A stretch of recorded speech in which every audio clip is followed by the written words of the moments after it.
Hi friends, சூப்பரான கீரை கடையில் எப்படி பண்ணலான்னு பார்க்கலாம் வாங்க. கீரையிலையுமே இதே மெத்தட்லேயே கடையில் பண்ணலாம். டேஸ்ட் சூப்பராக இருக்கும். கீரை பிடிக்காதவங்க கூட இந்த மெத்தடில் செஞ்சு கொடுத்தீங்கன்னா நல்லா விரும்பி சாப்பிடுவாங்க. பாசிப்பருப்பு கழுவி வேக போட்டுடலாம். கூடவே ஒரு கைப்பிடி அளவு சின்ன வெங்காயம், ஒரு பச்சை மிளகாய், 4-5 பல் பூண்டு, ஒரு தக்காளி பழம், ஜீரகம், 1/4 ஸ்பூன் மஞ்சத்தூள் போட்டு வேக விட்டுறலாம். நான் இன்னைக்கு பாலக்கீரை தான் எடுத்திருக்கேன். எனக்கு கீரையிலே பாலக்கீரை ரொம்ப பிடிக்கும்.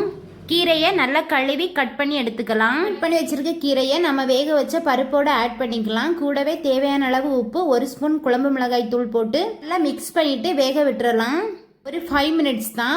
பாலக்கீரை உடனே வெந்துடும். கீரை வெந்ததும் மத்து போட்டு நல்லா கடைஞ்சிட்டு பெருங்காய பவுடர் சேர்த்து தாளிப்பு சேர்த்துக்கலாம். கடுகு, உளுந்த பருப்பு, காஞ்ச மிளகாய், கருவேப்பிலை தாளித்து மிக்ஸ் பண்ணிட்டீங்கன்னா சூப்பர் டேஸ்டியான கீரை கடையல் ரெடி ஆயிரும். என்னோட ஸ்டைலில் கீரை கடையில் செஞ்சு பார்த்துட்டு டேஸ்ட் எப்படி இருந்துச்சுன்னு கமெண்ட்ல சொல்லுங்கள். இந்த வீடியோ பிடிச்சிருந்தா லைக் பண்ணுங்கள். Thank you friends.